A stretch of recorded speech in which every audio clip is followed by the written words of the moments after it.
ओम नमः सिद्धेभ्य नमो जीर्णाणम। सभी को सादर शुद्धात्म वंदन। आज मार्गशीर्ष कृष्ण चतुर्दशी का यह शुभ और मंगल पावन दिवस है। चतुर्दशी शाश्वत पर्वों की श्रेणी में आता है और आज के दिन प्रसारित होने वाला सोनगढ़ से संदेश श्री परमागम नियम सार जी के निश्चय परमावश्यक अधिकार की 154 गाथा के आधार से लिया गया है। यह परमागम ग्रंथ आचार्य कलिकाल सर्वज्ञ कुंद कुंद देव द्वारा विरचित है। मूल गाथा को पढ़ते हैं, अपने हाथ जोड़ लेंगे। जदि सक्कदिकादुम जे पडिकम्माणि दिम करे जाणमयम् सत्ति विहीणो जाजै सद्दहणं चेव कायवम्। अर्थात यदि कर्तुम यानी शक्यते किया जा सके तो अहो, ध्यानमयम यानी ध्यानमय, प्रतिकम्मादि प्रतिक्रमणादिक, करोषि यानी कर, यदि यानी शक्ति विहीनः, तुम शक्ति विहीन हो तब तक श्रद्धान ही करना कर्तव्य है। यावतम यानी तब तक, श्रद्धानम च एव यानी श्रद्धान ही, कर्तव्यम यानी कर्तव्य है। हिंदी में इसका अधिगीतिका देखते हैं। जो कर सको तो ध्यान में प्रतिक्रमण आदिक कीजिए, यदि शक्ति हो नहीं जो करे श्रद्धान निश्चय कीजिए। इसी के आधार से भावार्थ में जो संदेश लिखा है, अब उसका पाठ करते हैं। यदि किया जा सके तो कहो, ध्यान में प्रतिक्रमणादिक कर, यदि तू शक्ति विहीन हो तो तब तक श्रद्धान ही कर्तव्य है। इस प्रकार का यहाँ हमें ये संदेश प्राप्त हुआ है। इसको हम थोड़ा सा समझते हैं कि यहाँ पर क्या कहना चाहते हैं आचार्य देव नियम सार जी की गाथा के आधार से। यहाँ पर यह कहा जा रहा है कि यदि किया जा सके तो कहो, क्या किया जा सके? अपनी शक्ति प्रमाण, अपनी शक्ति अनुसार, अपनी भूमिका अनुसार जो व्रतादिक आप ग्रहण कर सकते हैं वह तो करो, और यदि आप ग्रहण नहीं कर सकते हो तो उसका श्रद्धान करो। इस प्रकार की यहाँ पर बात कही है। फिर क्या कहा? ध्यान में प्रतिक्रमणादिक कर। क्या कहा? नित्य प्रति जो श्रावक के सट आवश्यक कहे हैं। कौन कौन से कहे हैं? देव पूजा, गुरुपास्थि, स्वाध्याय, संयमस, तपः और दान। इस प्रकार जो नित्य आप ये सटकर्म तो करो, ध्यान, प्रतिक्रमण आदि करो, और ना कर सको तो श्रद्धान कहो। देखिए, आचार्य देव ने आगम में सबसे पहले जो कहा है वह तो श्रद्धान मुनि धर्म को अंगीकार करने का ही है। यदि आपसे मुनि धर्म अंगीकार नहीं होता है तो श्रावक धर्म का प्ररूपण किया गया है। तो इस प्रकार कहा है कि अगर उसमें भी व्रतादि ग्रहण ना हो तो उनके प्रति श्रद्धान तो अवश्य रखना चाहिए।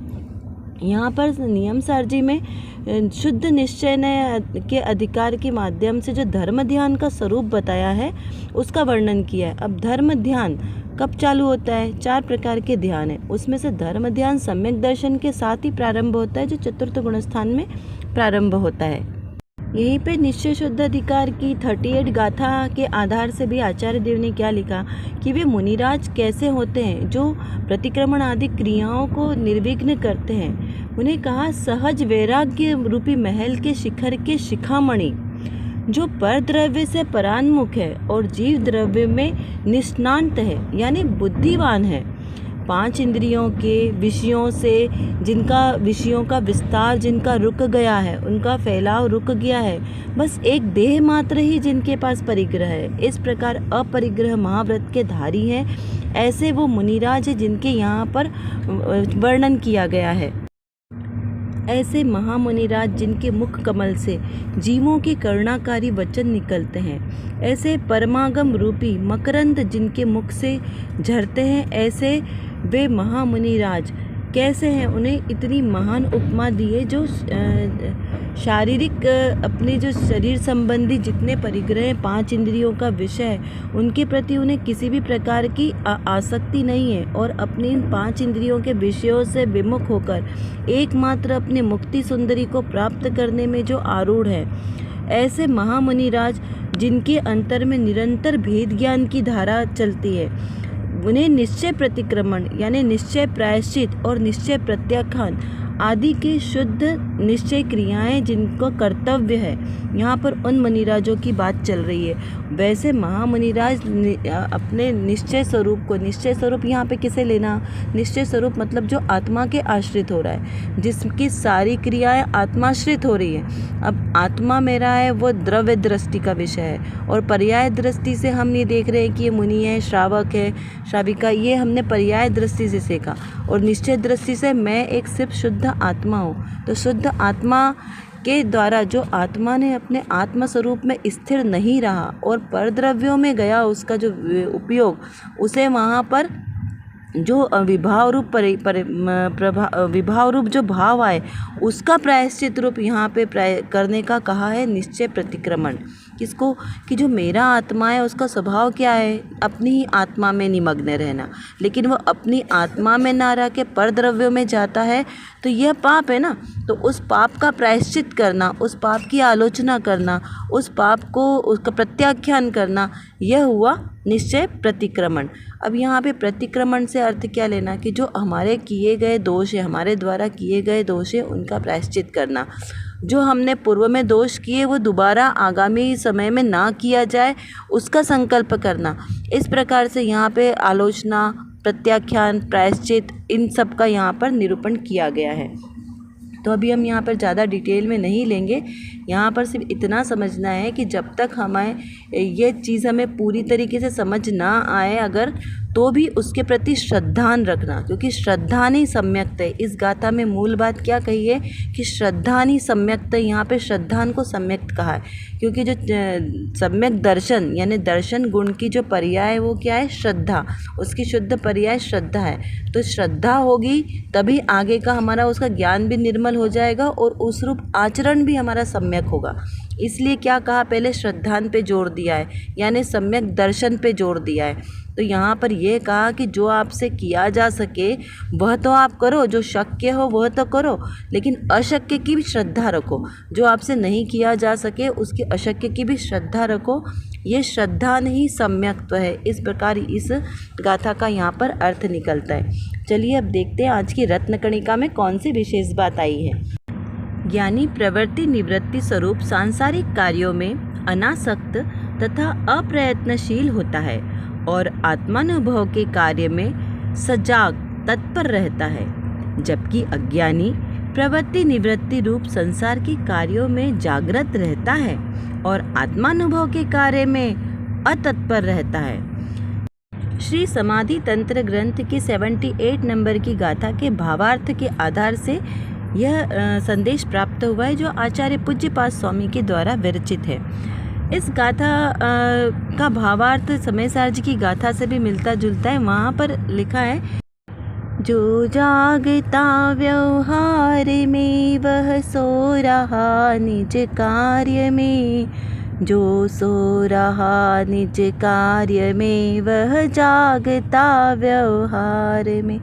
इसका क्या अर्थ लेना कि यहाँ पर लिखा है कि ज्ञानी प्रवृत्ति निवृत्ति स्वरूप सांसारिक कार्यों में अनासक्त यानी जो जीव सांसारिक कार्यों में अनासक्त यानी आसक्ति से रहित तथा अप्रयत्नशील होता है, यानी किसी कार्य को प्रयत्न में प्रयत्नशील नहीं है, यानी निरुद्यमी है, किसी कार्य को करने में उत्साहित नहीं है, किसी कार्य को करने में उद्यम नहीं कर रहा है, और फिर आत्मानुभव के कार्य में सजग है, तत्पर है, यानी उसे सांसारिक कार्यों में तो रुचि नहीं है, लेकिन अपने आत्मिक कार्य में, आध्यात्मिक कार्य में उसे रुचि है।